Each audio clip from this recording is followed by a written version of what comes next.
Hello, future toppers. Let's make maths simple, intuitive, and fun together. So, we are back with wholesome new question which says if this equals to this, then find x. So, you have to find the value of x.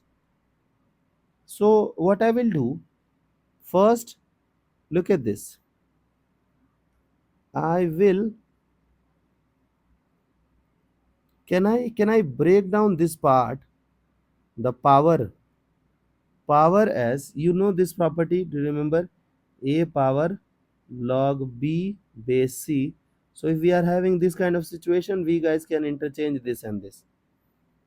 So what I will do, I will interchange x and 2x. So 2x to the power log x base root x. Now what I will do, I will write down this x as root x square.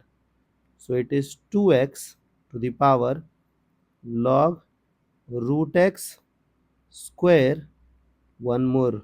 Okay, it's 4. You also know that if anything is in the power of argument will come at coefficient. So can I write down this thing as 2x power 2 log root x base root x? So log root x base root x will become what? 1. It's 4. Now can I write down this thing as 4x square is equal to 4? Now you guys can play fruit ninja, this thing gone. So we are left with x square equals to 1. So can I say that the value of x becomes 1 or minus 1? Now you have to check which one is correct, which one is wrong. If you will think about this minus 1, you know that inside root you cannot put negative number.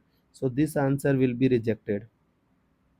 If you will think about this 1, you know that log cannot afford to have base as 1.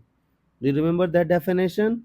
The definition of log was log a to the base b is a number when raised on b produces a for all a and b greater than 0, but b cannot be equal to 1. So log base cannot be 1. Okay, so for this question the answer is no solution. Okay, so no solution is the solution of this question. I hope the idea is clear and you guys can handle similar situations. So see you guys in the next session of MathFlix.